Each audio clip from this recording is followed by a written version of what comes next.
Bismillah ar-Rahman ar-Rahim.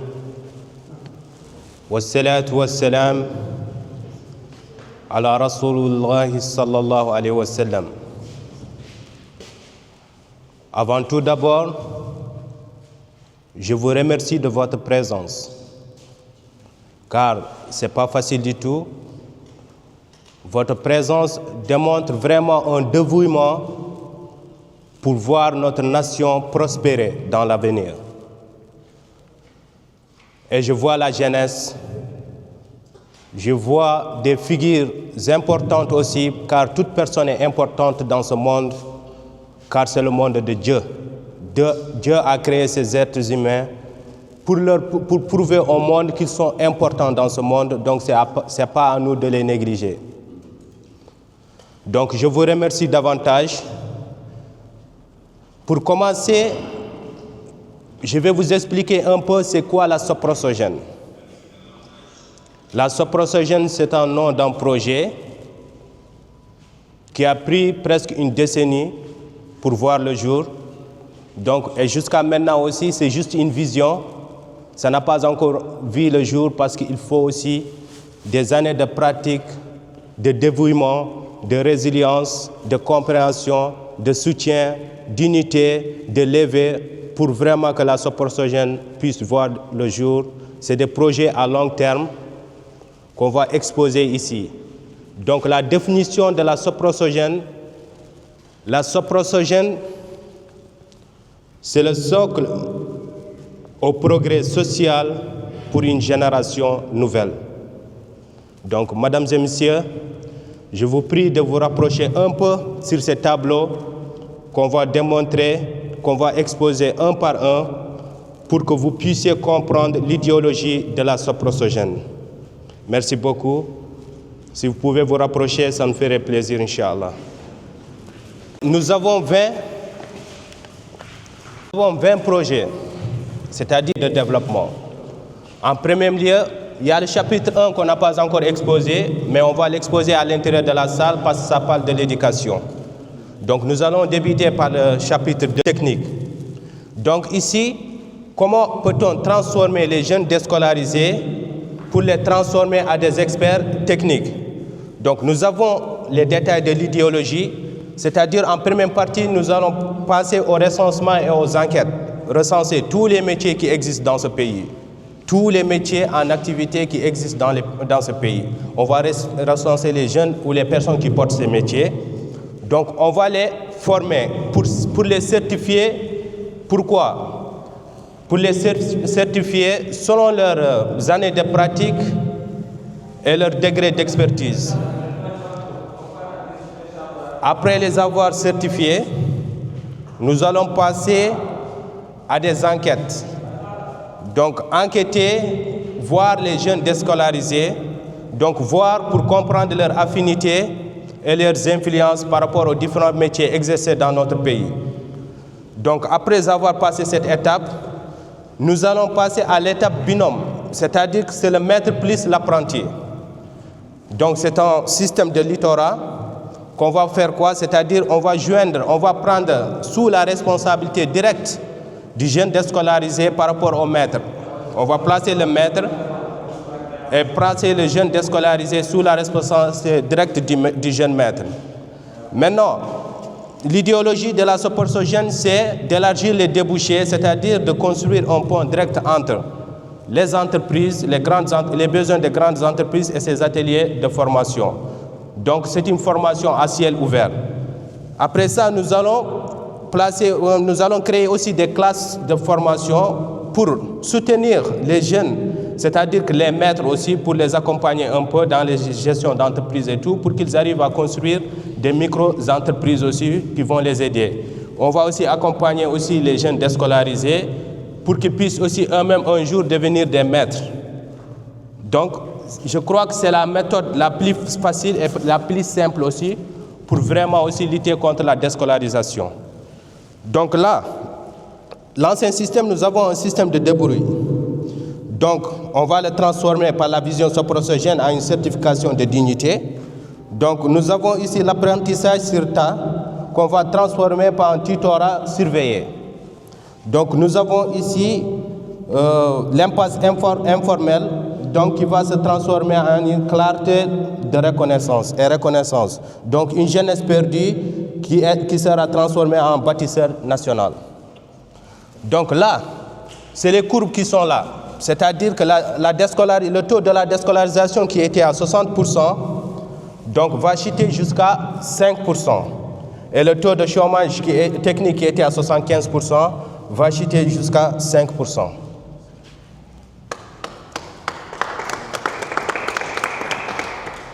Donc ici, c'est le chapitre 3. Nous parlons de la décentralisation commerciale. Zéro distance, zéro dépendance, dignité territoriale. C'est-à-dire quoi? C'est-à-dire qu'aujourd'hui, quand vous voyez bien, Nouakchott, c'est comme le poumon dont tout le monde respire par Nouakchott. Donc ça, c'est un système post-colonial. C'est un héritage post-colonial. Nouakchott est sous forme de pyramide. Donc c'est une pyramide qu'il faut briser. Si vous voyez bien, c'est un pyramide qu'il faut briser, le transformer en un réseau. Car Nouakchott doit devenir le cœur d'un organisme dont chaque organe retrouve sa propre vitalité. Donc, c'est-à-dire chaque région a sa propre vitalité. Maintenant, pour lutter contre l'inflation des prix, l'irrégularité des prix dans certaines zones, parce qu'aujourd'hui, si vous voyez bien, un produit que vous achetez à 300 à Nouakchott, vous le achetez à 500 à Selibabi, à 800 à Bassouknou. Donc, c'est-à-dire que c'est tellement cher et là-bas aussi, les jeunes travaillent peu. Donc, l'activité économique n'est pas aussi si facile pour les jeunes qui sont en Nouakchott. Donc, nous avons pensé, au lieu de faire ça, nous allons créer un réseau. Donc, chaque région a un port sec. C'est-à-dire que le produit quitte du port de l'Amitié. Il y a un convoi de l'État qui va le transformer uniquement pour les amener dans le stockage régional et stratégique des zones d'Assaba, de Traza, des autres communautés. Maintenant, ça, il y a une réduction directe des prix. Ça va influencer une réduction directe des prix au niveau des prix. Donc, éliminer les transports de voyage lourds. Par exemple, la personne qui faisait 500 km pour arriver à une région, donc finalement fera que 30 minutes. Donc aussi, il y aura la sécurité familiale. C'est-à-dire qu'il avait l'habitude de voyager 2 ou 3 jours à Nouakchott pour s'approvisionner et tout. Donc maintenant, il va s'approvisionner tout près. Donc c'est-à-dire qu'il va revenir en famille. Donc le temps réservé au voyage, ce même temps peut être exploité pour l'éducation des enfants, pour la formation des jeunes par rapport à l'emploi et par rapport à beaucoup de choses, aussi pour l'élargissement aussi de leur activité économique. Donc aussi ça, on va désengager Nouakchott. S'il y a moins de voitures de transport qui s'approvisionnent, donc il y a moins de pollution, donc moins de trafic, donc c'est moins d'accidents. Donc maintenant, pour faciliter tout ça, donc vous savez que pour lutter contre la corruption, il faut de la transparence. Donc il y a cette application Sopro Market. Cette application Sopro Market, ça signifie quoi? Cette application Sopro Market, c'est-à-dire que le commerçant, il a, comment dirais-je, le stockage direct dans cette application. S'il veut un produit, par exemple, il a le stockage. Est-ce que ce produit existe dans les stockages régional et stratégique? Donc, il a ça déjà. Donc, il peut aussi, entre eux aussi, ils peuvent faire des commandes groupées. C'est-à-dire plusieurs commerçants peuvent grouper leurs commandes pour réduire les taxes sauvages de transport et tout ce qu'il y a là-dessus. Donc comme ça, je crois que ça va faciliter pour réguler les prix à l'intérieur de notre pays. Le Ministère mondial de l'islam savant. C'est-à-dire, qu'est-ce qu'on a pensé? Nous, en tant que Mauritaniens, nous ne sommes pas des leaders mondiaux en termes de sport. Donc, au lieu d'exploiter gaz et or, il faut exploiter les Shingiti. Donc, la tradition, c'est les Mahdara et tout. Donc, c'est-à-dire que les gens vont quitter partout dans le monde pour apprendre l'islam, pour apprendre la paix et tout. Parce que ça, c'est notre patrimoine qu'on doit exploiter, qu'on doit conserver et qu'on doit aussi appuyer pour que ça voie la paix dans ce monde qu'on veut. Donc ici, nous avons le chapitre 5. Ce sont les écosystèmes pastoraux de précision. Donc de l'élevage à la gastronomie de prestige. C'est-à-dire aujourd'hui, quand vous voyez nos marchés de bétail, qu'on a l'habitude de dire marbat, donc vous voyez vraiment un chaos sanitaire qui est là, qui existe présentiellement. Et ça, on ne peut pas aussi rapprocher. La nourriture, c'est la vie. Et la maladie en même temps, les ordures. C'est impossible. Donc il faut chercher une solution par rapport à ce chaos. Donc nous avons pensé à ça. C'est une hygiène certifiée, c'est-à-dire une architecture sanitaire. Faire des boxes, différentes boxes de bétail, de vente de bétail, de vente de viande fraîche, de vente de viande réfrigérée, de vente de viande cuite, et aussi avec des ruelles pavées, avec un assainissement aussi rigoureux, avec des hautes pressions aussi pour assainir cette zone-là. Donc, c'est-à-dire, l'âme dans ça, c'est-à-dire c'est quoi? C'est-à-dire que l'odeur de bétail ne doit plus être une nuisance, mais le parfum d'une industrie qui réussit. Donc ici, nous avons pensé aux femmes prestataires, c'est-à-dire que concernant par exemple les activités événementielles pour les banquiers et tout, eux aussi ils peuvent avoir leur bureau dans ces zones-là pour être proches de la matière brute, c'est-à-dire des bétails qui sont à côté, pour pouvoir mener des activités économiques dans le marché, dans les entreprises aussi pour les approvisionner. Donc ça va valoriser de l'emploi, parce que ça va créer des gestionnaires de box, des inspecteurs d'hygiène, des logisticiens de froid et des vendeurs certifiés. Et ça, c'est l'application, c'est le code barre de l'animal. C'est-à-dire qu'il y a toujours ce poste vétérinaire à côté. Donc nous allons créer une application d'où avec le code barre de l'animal. C'est-à-dire avant d'acheter l'animal, vous savez si l'animal il est sain ou pas. Donc ça va vous faciliter aussi de manger quelque chose de sain. Merci beaucoup. Donc nous allons passer ici au chapitre 6, ça c'est le réseau souveraineté de grande vitesse, c'est-à-dire les TGV. Les TGV, ce sont des trains à grande vitesse. Donc là, qu'est-ce qu'on a pensé? On a pensé que Nouakchott s'étouffe. Les loyers sont chers, la construction est chère, les terrains sont chers, tout est cher. Alors que tout le monde abandonne, c'est-à-dire ces régions natales, ces villes natales, là où ils ont des grands terrains, ils ont des grandes maisons uniquement pour être à Nouakchott, travailler à Nouakchott. Donc on s'est dit qu'il faut qu'on crée 3 réseaux souverains de grande vitesse, 3 axes de TGV qui relient Nouakchott-Alec, Nouakchott-Chami et Nouakchott-Rosso. Comme ça, Rosso sera une extension de Nouakchott. Celui qui habite à Rosso peut travailler à Nouakchott parce que c'est 30 minutes de transport, donc c'est facile aussi, c'est comme aux États-Unis ou dans les pays développés, c'est-à-dire quelqu'un peut habiter dans un lieu et travailler dans un lieu dont la distance est de 400 km. Donc c'est-à-dire c'est une vision qu'il faudra vraiment penser à ça, parce que c'est important, et aussi ça va éviter aussi des accidents sauvages aussi dans les routes et tout, parce que les gens vont prendre le TGV, c'est beaucoup plus sécurisé et tout, donc certaines marchandises aussi, l'accès à certaines marchandises, ça serait beaucoup plus facile. Donc, c'est-à-dire que ça va baisser le prix de l'immobilier au niveau de Nouakchott, mais aussi ça va augmenter le foncier régional, donc les gens vont bénéficier à l'intérieur. Il ne faut pas seulement penser à Nouakchott, il faut penser les gens qui sont à l'intérieur. Merci beaucoup. Donc, nous allons sur le chapitre 7. Ça, c'est l'hémorroïde de l'Atlantique. C'est-à-dire, ça, c'est la nouvelle ville historique de la Mauritanie. Le concept, c'est quoi? C'est construire une ville cosmopolite et écologique. Pourquoi? Parce que nous avons vu qu'il y a un endroit spécial que nous avons, c'est-à-dire entre Cham et Nouadhibou, toute cette terre-là qui est au bord de l'océan, donc c'est un endroit spécifique dont les gens rêvent d'y vivre là-bas. Donc nous avons pensé à cette ville historique qui est là, donc dont la cartographie est là, que vous voyez ici. Donc avec un aéroport aussi à côté, comme ça va faciliter les gens, les touristes de quitter de n'importe quel pays pour uniquement se reposer en Mauritanie avec l'hospitalité mauritanienne. Donc ça va créer beaucoup, ça sera un boom immobilier. L'immobilier va vraiment s'accroître et tout, donc ça va aider beaucoup d'entreprises dans ce secteur de bâtiments à se développer, à se positionner. Ça va impacter aussi beaucoup sur le pays, donc ça fera une invitation aussi globale aux investisseurs. Les gens ont de l'argent, ils veulent mettre ça dans quelque chose, mais quoi? Donc il faut leur préparer, il faut leur donner la vision pour qu'ils trouvent l'occasion de mettre leur argent quelque part. Donc ici, ça c'est le chapitre 8, ça va beaucoup intéresser au Rosso ce soir.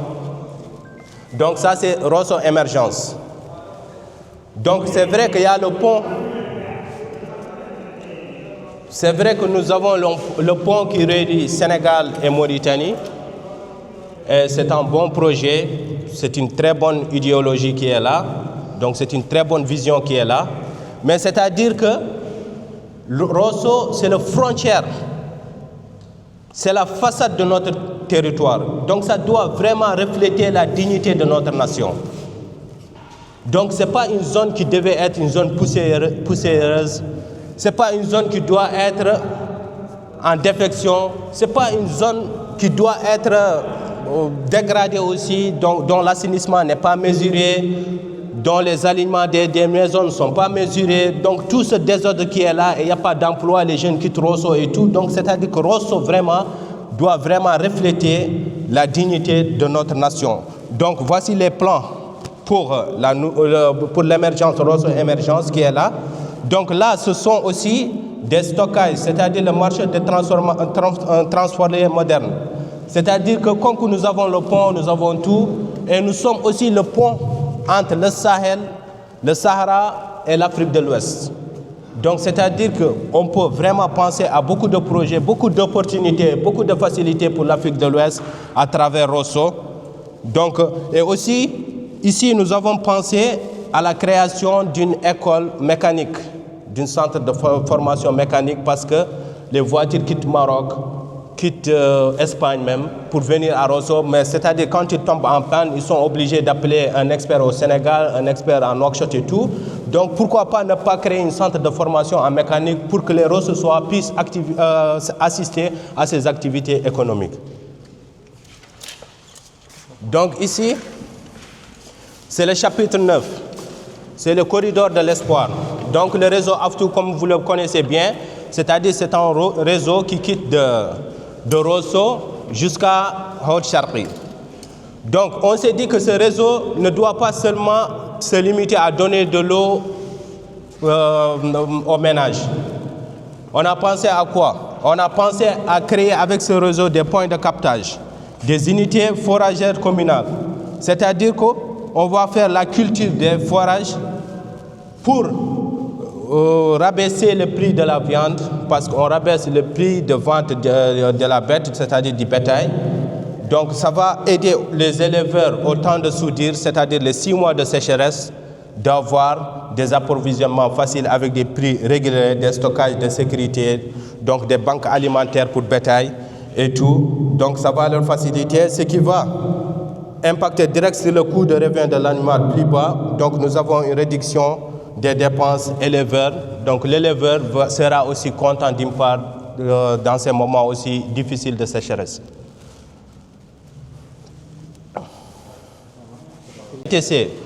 C'est-à-dire qu'il faut, l'idée dans ça c'est quoi? C'est-à-dire que nous devons sortir de la dictature du ciment. Les gens habitent à Séribabi, les gens habitent à Rosso, il y a la terre, il y a l'argile, il y a tout. Mais on va transférer le ciment qui est déjà cher à Nouakchott pour pouvoir construire des bâtiments dans ces lieux où ils ont la terre qui est tout près. Donc c'est-à-dire c'est le BTC. Le BTC, ce sont des briques à terre comprimées. Donc la composition locale de cette matière, elle est là.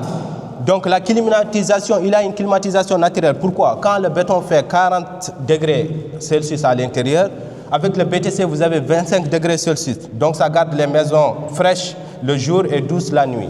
Donc concernant l'extrastation, c'est sur site. Donc c'est une logistique zéro. Donc on ne dépense pas. Et le BTC réduit 80% de consommation du ciment. Donc le coût logistique tombe à zéro par rapport à ça. Et aussi les bâtiments sont 50% moins chers par rapport avec le ciment. Ça c'est pour permettre à chaque citoyen mauritanien puisse construire sa propre maison au village, partout là où il est. Donc le BTC c'est tellement intéressant. Il faut lutter contre la dictature du ciment. Le clinker nous ne l'avons pas, nous l'exportons. C'est très cher, le ciment coûte très cher. Il faut mobiliser les gens à l'intérieur du pays, sensibiliser par rapport à ça.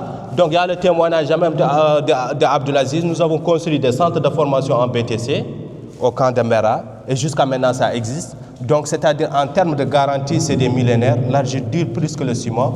Donc nous avons vraiment pensé à la pierre de terre comprimée, à cette BTC pour vraiment donner une solution par rapport à l'habitation en Mauritanie.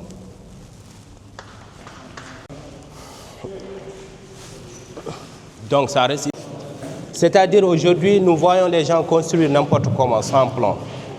Les gens, chacun vient, il se lève, il fait ses briques devant, il construit n'importe comment. Donc parfois, si l'État vient pour faire un goudron, une route là-bas, bitumineux, donc c'est-à-dire il a des difficultés, il va se dire non pour le faire, donc certains seront en inondation en zone de pluie et tout. Donc on s'est dit que l'obligation de joindre un plan pour l'obtention de son permis de construire dans les mairies. Toute personne qui va venir chercher son permis de construire, il a l'obligation de faire un plan, de joindre un plan détaillé pour garantir même son structure, sa maison, pour qu'on puisse lui accorder un permis de construire. Par rapport à ça va créer de l'emploi, c'est-à-dire beaucoup de jeunes, des techniciens, des architectes, des ingénieurs seront recrutés au sein des mairies. Donc il y aura des bureaux d'études communales qui vont assister, qui vont aider les citoyens à bien construire leur maison, à garantir aussi la stabilité de leur structure, car la sécurité passe avant tout. Donc ce sont les détails qui sont là. Donc c'est les structures, c'est la vision qui est là.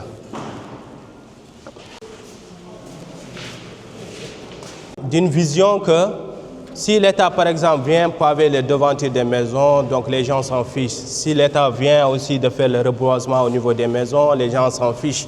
Ça, c'est l'État, on s'en fiche. Donc on casse. Personne ne peut rien dire. Quelqu'un peut passer devant chez toi, casser n'importe quoi. Il te dit non, est-ce que c'est toi qui l'as construit ou pas? Donc c'est-à-dire que la vision de la soprosogène, il y a des choses que l'État doit faire, mais il y a des choses que les citoyens aussi doivent faire. Qu'est-ce qu'on a compris? C'est-à-dire une personne qui a déjà une maison sur le goudron, c'est-à-dire que cette maison a une valeur foncière très lourde, n'est-ce pas? Donc c'est-à-dire que est-ce que c'est facile pour lui, pour qu'il pave entre la devanture de sa maison et ce qui reste du goudron? Donc c'est la personne elle-même qui va paver entre la devanture de la maison et ce qui reste du goudron. Comme ça, l'entretien, ça serait facile pour lui parce que c'est lui-même qui a pavé ça. Et imagine-toi si tout le monde le fait.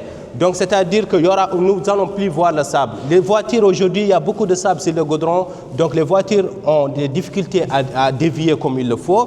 Parfois, ça cause des accidents. Tes enfants sont dehors aussi avec le sable, avec la saleté et tout. Donc si la devanture de la maison est bien pavée, les gens, cette promenade aussi, c'est le confort piétonnier. Donc ça va régler cette promenade très facile aussi. Donc en plus aussi, ça va lutter aussi, c'est une baisse des maladies respiratoires. Donc la réduction de la pollution est une baisse des maladies respiratoires. Donc ce chapitre a ce détail par rapport à ça. Donc il faut vraiment aussi envisager ce genre de solutions pour notre nation. Donc ici c'est le chapitre 13 du commerce responsable, c'est-à-dire qu'aujourd'hui, vous voyez les boutiquiers par exemple, on ne peut pas vendre la nourriture, c'est la vie, et en même temps produire les ordures, la maladie. C'est impossible. Les boutiquiers sont désordonnés. Quelqu'un prend le couteau, il coupe avec des oignons, il coupe le pain avec, il coupe n'importe quoi. Donc il n'y a même pas d'organisation, il n'y a rien. Donc vraiment c'est le chaos sanitaire qui est là. Et vraiment il y a beaucoup de choses aussi qu'il faudra penser. Donc nous avons pensé que chaque boutique doit avoir une norme soprosogène. Une norme structurée dont il doit vraiment respecter cette norme pour ouvrir une boutique. Donc ce sont les détails qui sont là par rapport à ça. Donc ça va aussi aider l'emploi aussi des jeunes collecteurs et tout par rapport à des ordures, par rapport à beaucoup de choses aussi. Ça va créer de l'emploi pour des menuisiers qui vont venir. Ça va créer beaucoup d'emplois qui est là. Donc c'est une chose qu'on doit vraiment respecter et aussi envisager aussi de le faire. Donc ici, ça c'est le chapitre 14, ça c'est le pôle de santé urbaine. Donc ici, vous voyez par exemple, après avoir construit tout ça, donc il faut maintenir la construction. Donc on va construire tout. Mais après, qu'est-ce qui va se passer? Les gens vont sortir de n'importe où pour uriner, bon, gauche-droite, parce qu'on n'a pas là où uriner et tout. Donc, surtout dans des zones aussi où il y a beaucoup d'activités économiques et tout. Donc, il faut penser à des toilettes mobiles. Donc, ici, ce sont les toilettes mobiles. Nous avons pensé à des toilettes mobiles. Et maintenant, si par exemple, ces toilettes mobiles, ce sont des projets, des mini-projets pour certaines personnes qu'on va les donner. Donc, mais ils vont payer en contrepartie doucement avec la banque aussi pour, d'un, ils vont s'occuper de l'entretien, de deux aussi, c'est une activité génératrice de revenus, de trois aussi, c'est pour garantir aussi notre santé, Inch'Allah. Donc ici, ça c'est le chapitre 15, c'est le réveil des terres de vie. Bon, il est anormal que le lait en poudre quitte de l'étranger pour aller nourrir l'éleveur qui est à Badia. C'est anormal. Et c'est anormal aussi que le riz quitte de l'étranger pour aller nourrir l'agriculteur qui est à Badia. C'est anormal. Donc nous avons pensé à ce réveil des terres de vie, c'est-à-dire ça, c'est l'agriculture qui est là. C'est le fond de l'agriculture. C'est la transformation locale. C'est la valorisation des territoires modernes. Vous comprenez? Donc c'est-à-dire aujourd'hui, si Nouakchott, les gens de Nouakchott travaillent pour envoyer aux gens de village, il faut que les gens de village aussi cultivent pour envoyer aux gens de Nouakchott. Mais le riz quitte ici, tout quitte ici, le sucre, le lait, tout ça quitte ici. Ce n'est pas normal. Donc il faut envisager, nous avons envisagé des solutions par rapport à ce domaine. Donc c'est le tableau qui est là, pour mieux comprendre aussi cette idéologie. Ici, nous avons, c'est le chapitre 16, c'est la pharmacie des sables. C'est l'autonomie médicale. Vous savez que la santé d'un peuple est très précieuse pour vraiment être, ou comment dirais-je, pour être à l'extérieur du pays. C'est difficile. Donc il y a un problème de transport qui est là, donc il y a un problème de rupture de stock qui est là. Donc c'est-à-dire que il faut que les Mauritaniens ou l'Afrique, les Africains eux-mêmes pensent à créer leurs propres médicaments dans leur propre nation. C'est ce qui est important. Ça va envisager beaucoup d'emplois, des experts, des jeunes qui sont à l'université, qui font par exemple la médecine, des branches médicinales et tout. Donc c'est-à-dire qu'eux, ils auront des lieux là où ils vont pratiquer, là où ils vont voir les choses clairement. C'est-à-dire qu'il faut vraiment envisager de créer nos propres médicaments. Et ce n'est pas difficile, ce sont des arbres. Tous les médicaments, la majeure partie des médicaments sont à base d'arbres. Si c'est à base d'huile, même d'huile poisson, on a ça, on a le poisson, on a tout. Donc c'est-à-dire que ce sont des projets qu'on doit projeter pour garantir la santé de notre avenir et pour une génération future. Donc ici, c'est le chapitre 17, zéro désastre, normalisation du transport. Parce que aujourd'hui, vous voyez le chaos qui existe, par exemple. On va transporter un conteneur, il n'est pas verrouillé, donc il n'y a pas de sécurité, il n'y a rien. Donc c'est un cercueil volant autour de notre nation et tout. Donc c'est-à-dire qu'il va causer beaucoup de désastres. Parfois, vous voyez un taximan qui soulève des fers, qui soulève du bois, qui soulève n'importe quoi dans la circulation gauche-droite et tout. Donc il y a des êtres humains, il y a des gens qui passent là, à côté et tout. Donc c'est difficile. Qu'est-ce qu'on a pensé? On a pensé que chaque marchandise doit avoir sa propre châssis. Et chaque conteneur doit être verrouillé dès le port. Ça, c'est la défection des surcharges. Donc c'est le plan déjà au poste de pesage autonomique dès le port pour les conteneurs, qu'ils soient sécurisés d'abord avant même de rentrer en ville. Et aussi, si quelqu'un a des lourds bagots à transporter, il n'a qu'à avoir des véhicules qui sont adaptés au transport de ces bagages, de ces matériels aussi. Ça, c'est pour normaliser le transport par rapport à l'idéologie est de normaliser le transport qui est là, parce éviter beaucoup d'accidents, éviter beaucoup de désordres qui se trouvent dans notre ville. Donc, c'est un plan pour arriver à cet objectif. Donc, l'idée globale de ça, il est là. Donc, ici, nous avons la ceinture verte et le pacte d'assainissement. C'est-à-dire que, qu'est-ce qu'on a créé? C'est-à-dire qu'on s'est dit que toute personne qui a une maison sur les grandes routes, donc, il a l'obligation de reboisement. C'est-à-dire, à chaque 5 mètres, il doit planter une arbre. Donc, avec le pavé qui est à côté. Et chaque maison doit avoir son poubelle homologuée, une poubelle homologuée obligatoire pour chaque maison, pour chaque boutique aussi.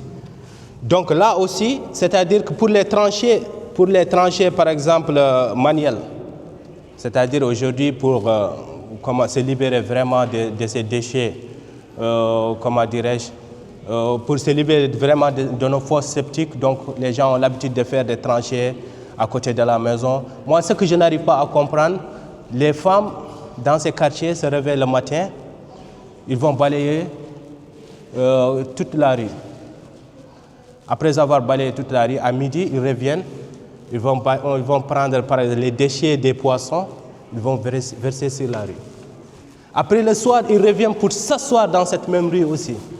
Donc, c'est-à-dire que ce n'est pas bien calculé, quoi, en fait.